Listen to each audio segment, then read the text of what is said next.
This morning, remember that God wants to make you special people, shining His light in this world.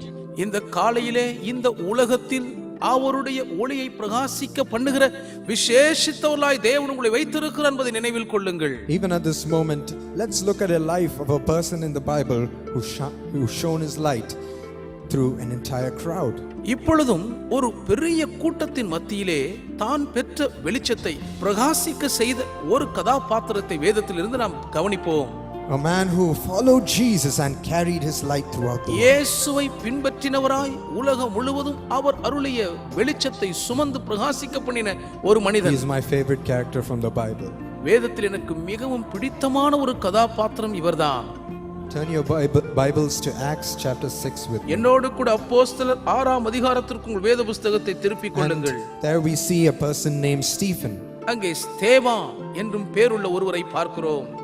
Stephen was a follower of Christ. ஸ்தேவான் கிறிஸ்துவை பின்பற்றின ஒருவர். He simply was filled with the light of Christ and he was filled with the power of God. கிறிஸ்துவின் வெளிச்சத்தினால் நிரப்பப்பட்டிருந்தபடியினால் தேவனுடைய வல்லமையினால் சாரமேறின ஒருவராய் அவர் இருந்தார். I love how the Bible portrays Stephen. ஸ்தேவானை வேதம் வர்ணித்து காண்பிக்கிற விதம் எனக்கு மிகவும் பிடித்திருக்கிறது. We see a characteristics of a person filled with the light of God. தேவனுடைய ஒளியால் நிரப்பப்பட்டிருக்கிற ஒருவருடைய குணாதிசயத்தை குறித்து இங்கே வாசிக்கிறோம். But in verse 9 we see Stephen had opposition. ஆனால் 9ஆம் வசனத்திலே ஸ்தேவான் பலத்த எதிர்ப்பை சந்தித்ததாக வாசிக்கிறோம். He had enemies. ஸ்தேவானுக்கு சத்துருக்கள் இருந்தார்கள். He had enemies all around him. அவரை சுற்றிலும் சத்துருக்கள் இருந்தார்கள்.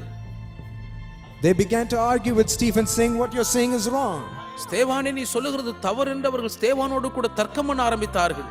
But my friends, if we look in verse 10, they could not win any argument. ஆனால் என் நண்பர்களே 10ஆம் வசனத்தை பார்க்கும் பொழுது அவர்கள் தங்களுடைய விவாதத்தில் எந்த தர்க்கத்திலேயும் ஸ்தேவானை எதிர்த்து ஜெயிக்க முடியவில்லை என்று பார்க்கிறோம். The Bible says they could not stand up against his wisdom or the spirit by whom he spoke. வேதம் சொல்லுகிறது ஸ்தேவான் பேசின ஞானத்தையும் ஆவியையும் எதிர்த்து நிற்க அவர்களால் கூடாமற் போயிற்று.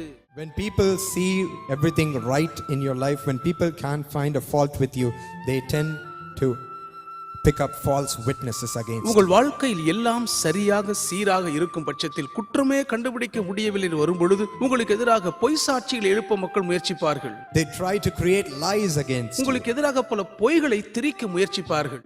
But my friends, ஆனாலும் என் நண்பர்களே, when we walk in the light of God, the Holy Spirit of God and His faith come to our rescue. தேவனுடைய வெளிச்சத்தில் நாம் வாழும் பொழுது பரிசுத்த ஆவியானவர் அவர் மீது நாம் வைத்திருக்கிற விசுவாசத்தினால் நம்மை பாதுகாத்து தப்புவிக்க வருகிறார்.